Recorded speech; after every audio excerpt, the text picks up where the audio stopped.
In this video, I'm going to show you guys how to master the Singapore F1 circuit, one of my favorite circuits, really characterized by the curbs and the bumps. I'm going to show you guys how to drive the circuit when we do a slow lap and fast lap together on the simulator together. I'm going to show you guys the track map, and we're going to have a look at any technical corners, and I'm going to teach you guys how to set up the car for this circuit as well. So if you're interested in what my thoughts are, definitely keep watching.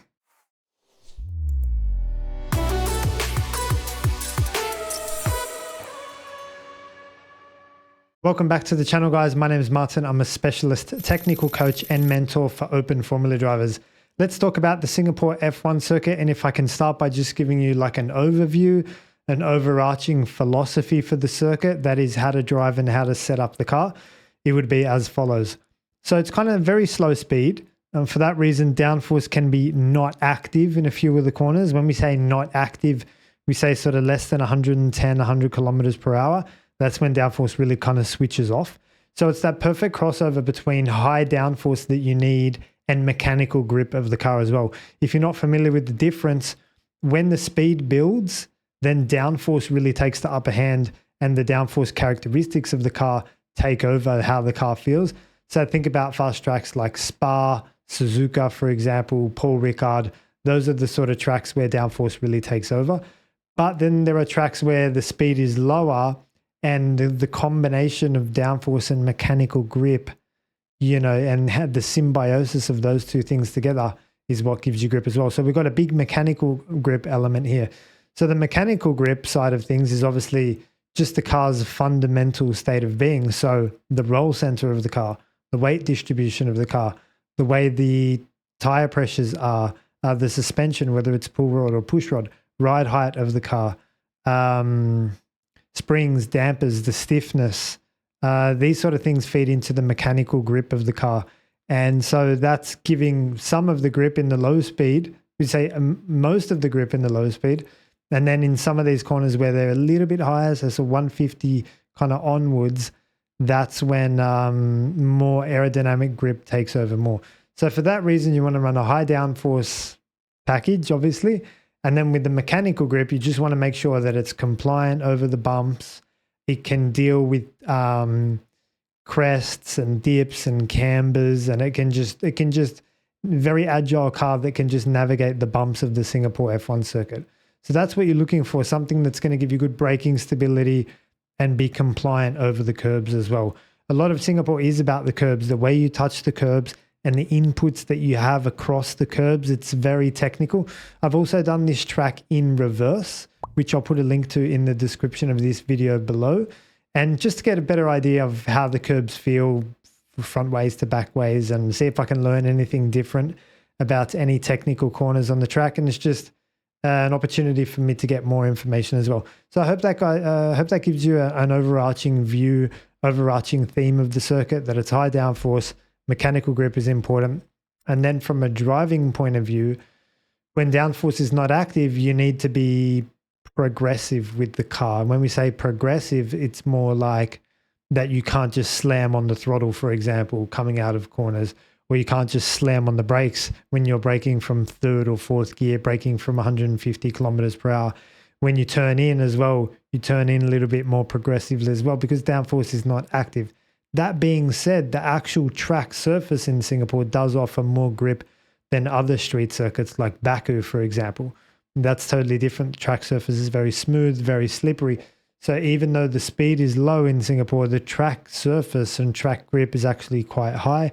And then we always bring the softest compounds to the range to this track as well. So I hope that helps you guys and just gives you like an overarching kind of view of the track and how you want to drive and approach it.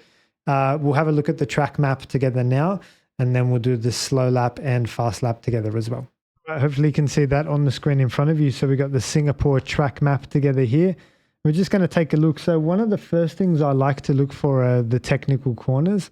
What sort of technical corners do we have, if any? And then what sort of car setup requirements does that technical corner need? Now, if you're not familiar with the 7 technical corners, I've got a PDF download cheat sheet on my website. You've got hairpins, chicanes, S's, double apex, and then the 3 long corners as well. So that's what we're looking for here to see if we have any of them. And like I say, then that feeds into the setup and how you're going to do that. Anyway, so we've got the start finish line down here. we're going in this direction. And yeah, it's kind of an interesting sequence of corners, 1, 2, and 3. So it's really strange. Ordinarily, you would be thinking that you want to apex or cut the curb here at turn 1 as much as possible. It's quite interesting in this kind of sequence because I actually like to fairly not miss, but like go around turn 1 just to find myself more towards the right, hugging turn 2, because my focus is the entry into turn 3. So what does that look like? Well, coming down the pitch straight, instead of like kind of chopping that, and then I feel like I have more work to do to get across to turn 2 like that, I prefer to run around and then find myself more like that sort of line there and just find myself with a better entry into turn 2. Again, this is why we're going to do the slow lap together as well, so that I can show you these things. But it's definitely an interesting sequence of corners, that's for sure. And there are a few lines that you can try and hopefully you can get a better understanding. But really the main focus here is turn 3 in all of this. So I just wanted to highlight that to you there, because the curb at turn 3 actually starts from around here. And it's very common for people to think when they see an entry curb that they need to start turning in. But that's not what you want to do. Turn 3 is actually quite a longish corner. So if you can stay out wide for a little bit later, take a later apex, it's going to serve you better. So what that looks like then is you come in and do I've exaggerated there, but do something like that where you turn in a lot later into this corner. And then obviously that allows you to get on throttle nicer, harder, straighter, earlier. One thing you don't want to do is be super focused on bringing the car across to this left-hand side as quickly as possible. It's always helpful to go straight a little bit first, get the traction down, get the short shifting done, build the speed and downforce. You can always come across to the left-hand side later. And again, you don't want to diagonal your way across to the left-hand side. You want to get across so that you're nice and straight, parallel to the racetrack on the braking into turn 5, so that you can use as minimal steering as possible through here. This is really important as the tires wear. Trying to get your foot down while you're turning to the right-hand side and short shifting can be a little bit of a pain for traction. So we've already highlighted that traction out of 3 and traction out of 5 are going to be the going concerns at the moment. So then we got DRS down here. This is quite a bumpy straight, so it's important to try a few different lines. So you might not think that there's racing line on the straights, but there is, believe me. You can go down here and then go like that. You can stay mid-track and maybe do something like that. You can go all the way around and come across to the end. So you can definitely play around with your lines down the straight. You want to find the one that gives you the least bumps, which means you can run your car as close as possible to the ground. And that's going to give you downforce in all of the other areas of the track just by focusing on your line in this straight here. So there's a tip for you guys. Braking underneath the breaker boards here, I think it's 5 gears down. You've got a substandard, very standard 90-degree left-hand corner. And again, you're bringing the car across here. So you've got a racing line switch to be made here.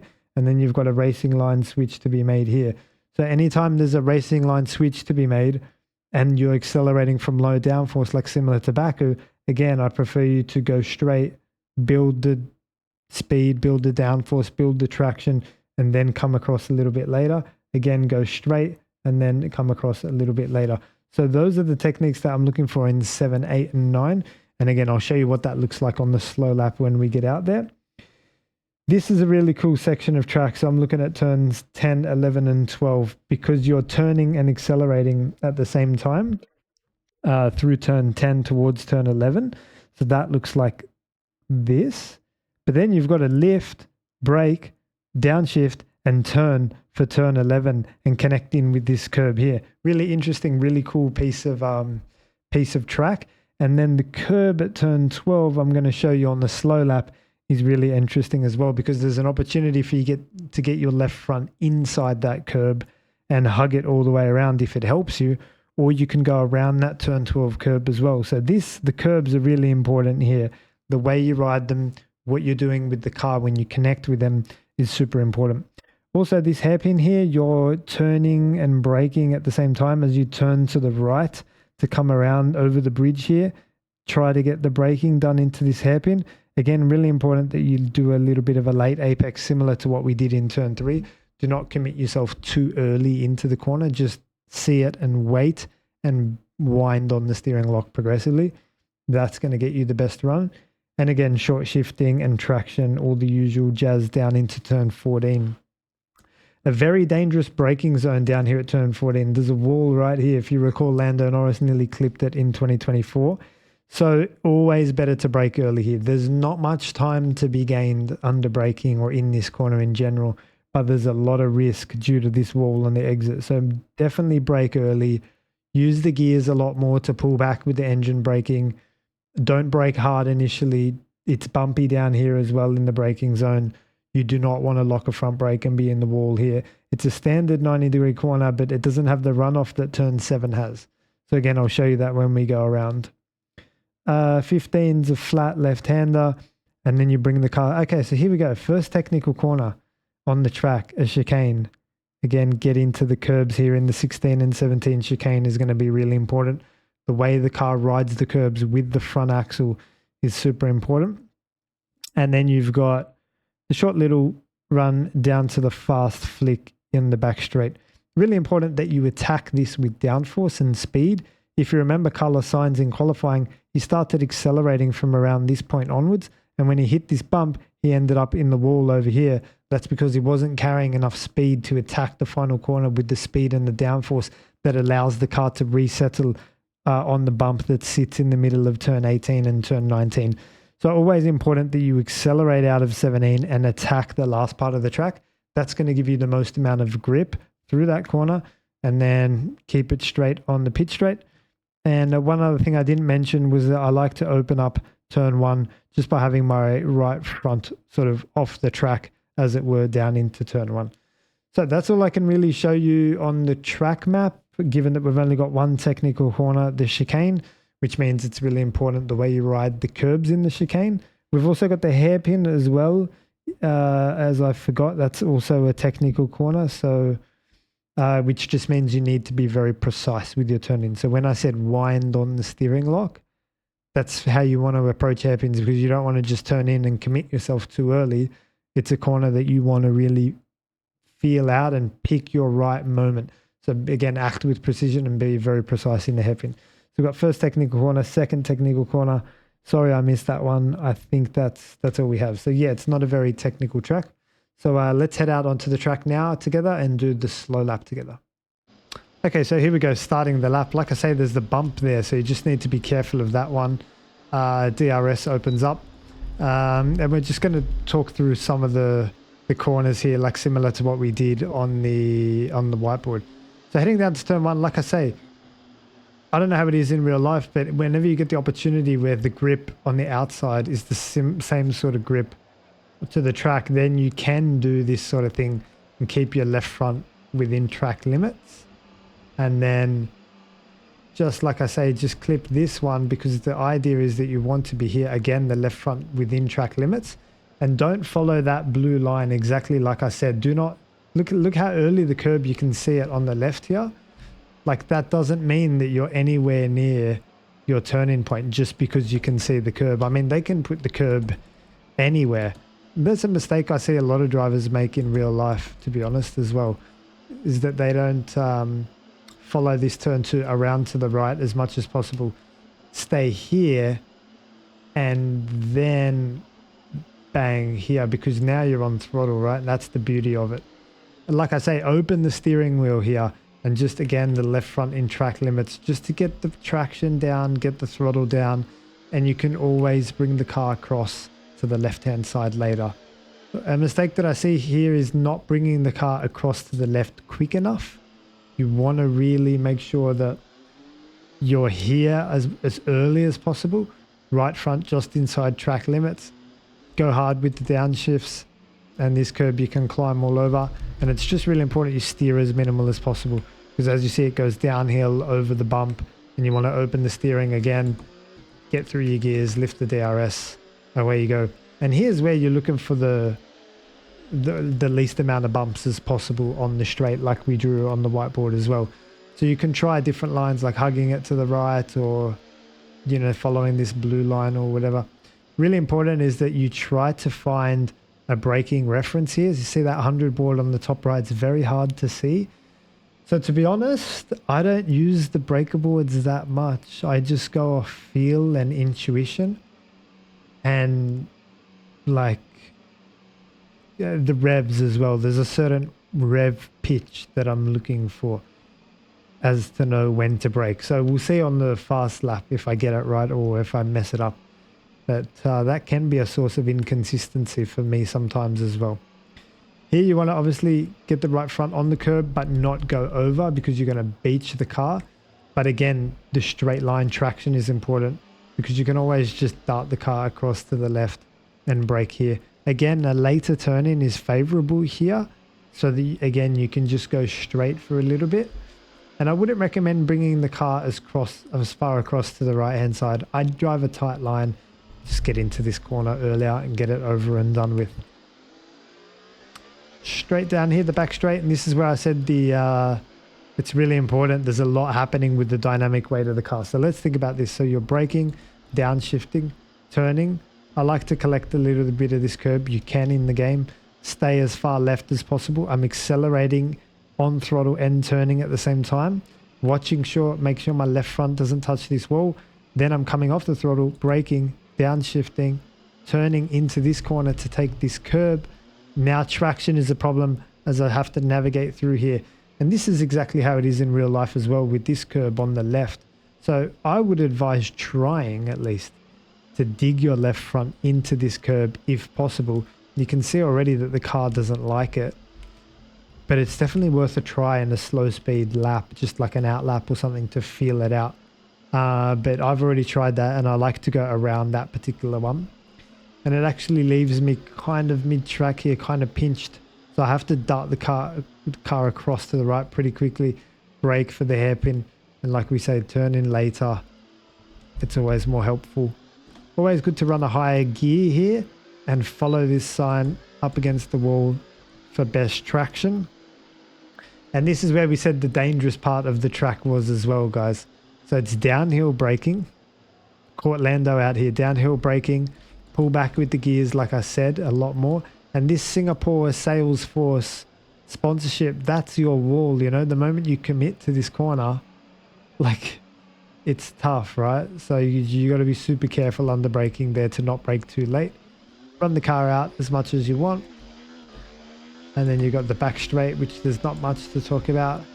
Here I do find myself using the breaker boards because all of this fades to black for me. It all kind of looks the same. I'm trying to find the breaker boards here, and I generally brake after the 100, somewhere around here. Smash the gears down, and the key here is to get the nose in and just ride the second part. Interesting part of this wall, how it kind of opens a little bit and then closes. And then, like I say, you want to attack the final corner with good speed and downforce as well. In the game, you can take that curb, but in real life, you cannot. So, and then, yeah, you end the lap over here on the right-hand side. So, that's the slow lap done. Let's go around now at full speed and see how we get on.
What?